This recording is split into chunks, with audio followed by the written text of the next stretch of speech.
Folgendermaßen, erstens, ja, also wenn man länger als 6 Monaten in der Türkei aufhält, dann ist man uneingeschränkt steuerpflichtig. In der Türkei muss man sein Welteinkommen besteuern. Und wenn man weniger als 6 Monate, also 183 Tage in der Türkei in einem lebt, dann ist man eingeschränkt steuerpflichtig.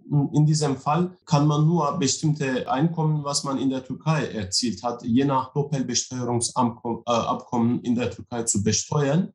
Sonst ist in dem anderen Land, wo man den Hauptwohnsitz hat, zu besteuern. Und Steuersätze sind so, Sie haben 35% genannt, das war vor ein paar Jahren so. Und danach hat man noch eine weitere Stufe gebaut und das ist 40% und das Einkommen wird ab einem bestimmten Niveau mit 40% besteuert. Aber diese Steuersituation ist im Vergleich zu Deutschland aufgrund der Staffelungen und aufgrund der Verteilung ist niedriger als in Deutschland. Insoweit kann man so sagen, in der Türkei zahlt man am Ende etwas weniger Steuern. Es ist aber auch kein Steuerparadies. Türkei ist ein normales Steuerland, das aber im Vergleich zu anderen, zu Deutschland oder so, zu anderen Hochsteuerländern etwas niedriger zu besteuern ist.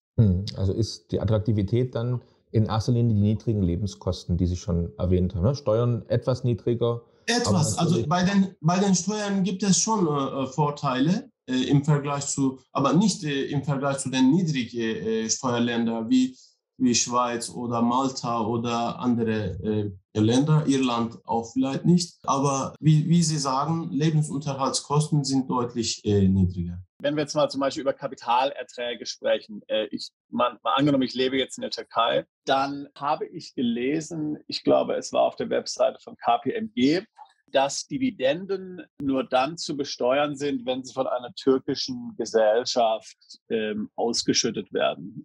Wissen Sie dazu was? Ja, das stimmt. Also wenn die Gesellschaft in der Türkei eingetragen ist und beim Finanzamt angemeldet ist und wenn Dividende ausgezahlt werden, dann zahlt man die Steuern und das wird sogar in der Quelle abgezogen. Also die Gesellschaft zieht die Steuern ab und zahlt beim Finanzamt ein. Heißt es aber, dass jetzt, wenn jetzt zum Beispiel jemand in der Türkei lebt, sagen wir mal zum Beispiel ein Deutscher, und der ist beteiligt an einer Gesellschaft im Ausland, ich sage jetzt mal zum Beispiel Irland oder Großbritannien oder sowas, und er bekommt von dieser Gesellschaft eine Dividende ausgeschüttet, die ist ja nicht in der Türkei dann resident, heißt es dann, dass diese Dividende in der Türkei steuerfrei wäre? Lebt diese Person hauptsächlich in der Türkei? Also über 6 Monate? Ja, also jetzt in dem Beispiel, ja, jetzt genau, die würde jetzt zum Beispiel dort leben, ja. Wenn er in der Türkei lebt, dann gibt es Doppelbesteuerungsabkommen mit Irland, gehe ich davon aus. Also mit fast allen europäischen Ländern hat die Türkei dieses Abkommen. Wenn in Irland diese Gewinnausschüttung schon besteuert wurde, dann kann man das in der Türkei angeben. Das würde als Progressionsvorbehalt betrachtet werden und das Einkommen erhöhen, aber würde nicht nochmal besteuert werden. Also das würde nur die Steuerlast in der Türkei erhöhen und nicht eine Doppelbesteuerung mit sich bringen. Okay, verstanden. Und die Besteuerung auf Dividenden, wie hoch ist die in der Türkei? Wissen Sie das? Glaube ich 15%.